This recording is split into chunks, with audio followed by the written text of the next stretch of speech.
आज मैं आपको काई स्क्वायर टेस्ट के बारे में बताने जा रहा हूँ। I am going to discuss chi square test in simple manner. Chi square test is an important non parametric test. सबसे पहले इम्पॉर्टेंट चीज़ तो ये है कि काई स्क्वायर टेस्ट एक नॉन पैरामीट्रिक टेस्ट है। ये नॉन पैरामीट्रिक क्या होता है? देखिए, दो तरह के टेस्ट होते हैं, पैरामीट्रिक और नॉन पैरामीट्रिक। पैरामीट्रिक टेस्ट के लिए ज़रूरी होता है कि जो आपका पॉपुलेशन हो वो नॉर्मली डिस्ट्रीब्यूटेड होना चाहिए। मतलब उसके डेटा को अगर ग्राफ पर प्लॉट करे तो वो एक बेल शेप्ड कर्व में आए। दूसरी तरफ नॉन पैरामीट्रिक के लिए ज़रूरी नहीं है कि सैंपल आपने जिस पॉपुलेशन से लिया है वो नॉर्मल हो। नॉर्मल है, गुड। अगर नहीं नॉर्मल है तो उससे इस टेस्ट के रिजल्ट पर कोई फर्क नहीं पड़ता है।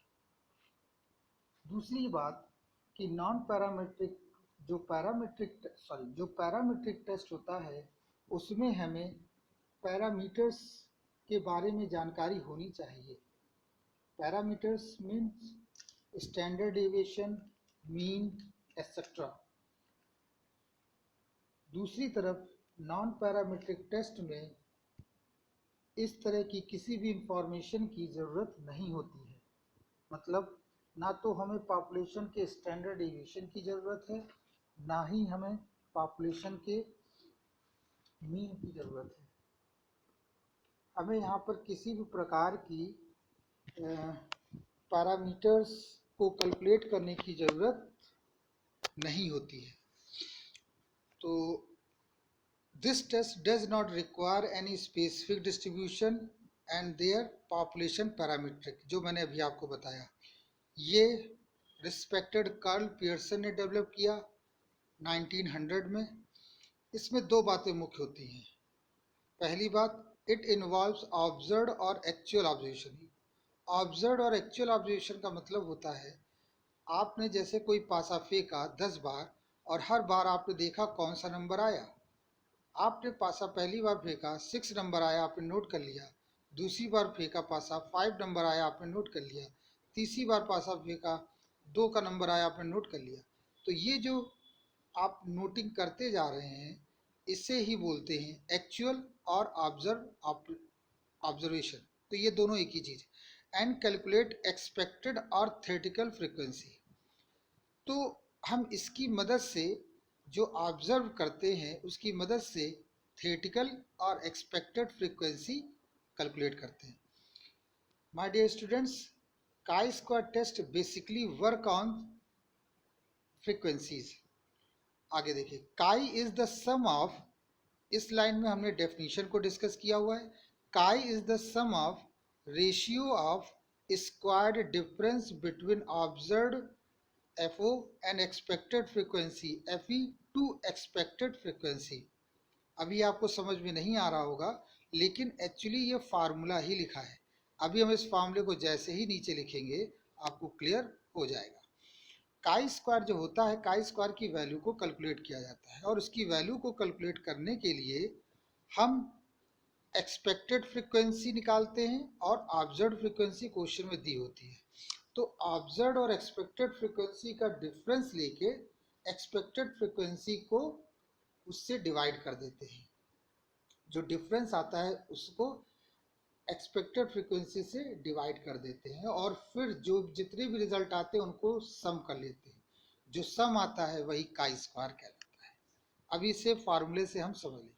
काई स्क्वायर टेस्ट में सबसे इम्पॉर्टेंट है डिग्री ऑफ फ्रीडम। तो डिग्री ऑफ फ्रीडम के कॉन्सेप्ट को हम बता चुके हैं कि जितना सैंपल साइज होता है उसमें से 1 लेस कर दिया जाता है। लेकिन माय डियर स्टूडेंट्स, हम यहाँ पर ऐसा नहीं करेंगे। यहाँ पर हमें जो टेबल दी जाएगी उस टेबल को बोलते हैं कंटिजेंसी टेबल। अगर टेबल में एक ही कॉलम है तो उसका डिग्री ऑफ फ्रीडम अलग तरीके से निकलता है। और अगर कंटीजेंसी टेबल है, कंटीजेंसी टेबल का मतलब रो एंड कॉलम, तो हम उसमें डिग्री ऑफ फ्रीडम निकालने के लिए अलग फार्मूला लगाते हैं। ये सारी चीज़ें अभी आपको इसी वीडियो में क्लियर हो जाएंगी। तो डिग्री ऑफ फ्रीडम निकालने का काई स्क्वायर टेस्ट में बिल्कुल डिफरेंट मेथड है। आइए, काई स्क्वायर टेस्ट जो है उसे यूज कहाँ करते हैं? As a test of goodness of fit, goodness of fit में इसका प्रयोग करते हैं। As a test of independence, independence का मतलब कि जो कोई दो गुण हैं, टू एट्रीब्यूट्स हैं, क्या इन दोनों एट्रीब्यूट्स में किसी प्रकार का संबंध है, रिलेशन है, ये अगर हमें पता करना है तो काई स्क्वायर टेस्ट का प्रयोग। फॉर एग्जाम्पल, हम ये देखना चाहते हैं जेंडर का रिलेशन, अब ये कह सकते हैं we are trying to know the relation between gender and performance. Performance दो कैटेगरी में है, गुड और बैड, और जेंडर मेल और फीमेल। तो हम यहाँ देख रहे हैं क्या जेंडर का परफॉर्मेंस से कोई रिलेशन है कि नहीं। मतलब कुछ लोग कहते हैं females are good performer in performing their duties. Some people say males are good performer and they perform their duty well. तो इस तरह की अगर सिनेरियो है तो वहां पर काई स्क्वायर टेस्ट को अप्लाई करेंगे। As a test about population has specified value of variance, ये लाइन बच्चों थोड़ी सी अलग है। इसमें मैं इतना ही आपसे कहूँगा कि जितने भी दूसरे टेस्ट होते हैं उन सभी टेस्टों में हम क्लास इंटरवल के रूप में पॉपुलेशन के मीन को कैलकुलेट करते हैं। मतलब हम सैंपल का मीन निकालकर पॉपुलेशन के मीन को कैलकुलेट करने का प्रयास करते हैं या पॉपुलेशन के मीन का क्लास इंटरवल निकालते हैं। What about variance, what about standard deviation, standard deviation के लिए क्या तरीका है? मतलब हमने अगर सैंपल का स्टैंडर्ड डेविएशन निकाला और हम ये चाहते हैं कि पॉपुलेशन का स्टैंडर्ड डेविएशन निकालें तो उसे हम किस प्रकार हल करेंगे? इसका सवाल, इस प्रश्न का जवाब हमें काई स्क्वायर टेस्ट में मिलता है। हम काई स्क्वायर टेस्ट की मदद से पॉपुलेशन के वेरिएंस को, उसके स्टैंडर्ड डेविएशन के क्लास इंटरवल को निकाल सकते हैं सक्सेसफुली। तो यहाँ पर फर्स्ट और सेकंड के विषय में हमें डिस्कस करना है, इसी पर बेस्ड न्यूमेरिकल करने हैं। आगे हमने इसको एक्सप्लेन किया है। Chi square goodness of fit test क्या कहता है? Which determine that given sample data matches a population. हम यहाँ ये पता करते हैं, प्रूव करते हैं कि जो हमने डेटा लिया है वो पॉपुलेशन से बिलोंग करता है। मतलब पॉपुलेशन में जो डेटा है, ये डेटा हूबहू उसको ही रिसेंबल कर रहा है। Carl Pearson developed a test to test if experimental research support a particular hypothesis or theory. Data are in form of frequency. तो कर्ल पियर्सन ने उन्होंने इसको टेस्ट को डेवलप किया और ये बताया कि किस प्रकार से दो वेरिएबल्स आपस में जुड़े होते हैं, रिलेटेड होते हैं, वेदर दे आर रिलेटेड और नॉट। दूसरी बात इन्होंने बताई कि जो आपका डेटा है वो किस डिस्ट्रीब्यूशन को फॉलो कर रहा है, क्या गुडनेस ऑफ फिट है कि नहीं। फॉर एग्जांपल, हमारे पास कोई डेटा है और हमने कहा ये बायनोमियल डिस्ट्रीब्यूशन को फॉलो करता है, तो हमें ये चेक करना होगा काई स्क्वायर टेस्ट की मदद से कि जो दिया गया डेटा है क्या वो बायनोमियल डिस्ट्रीब्यूशन को फॉलो कर रहा है कि नहीं। तो हमारे यहाँ नल हाइपोथेसिस होती है कि हाँ, yes, the given data is following binomial distribution, a Poisson distribution और normal distribution। हम यहाँ नल हाइपोथेसिस में ये स्टेटमेंट लिखते हैं। नल हाइपोथेसिस जैसा मैं पहले ही बता चुका हूँ वो स्टेटमेंट के फॉर्म में भी लिखी जाती है और नंबर्स के फॉर्म में भी लिखी जाती है। आइए, chi square test for dependence of attributes मैंने अभी आपको डिस्कस किया, पुनः एक बार मैं आपको समझा दूं।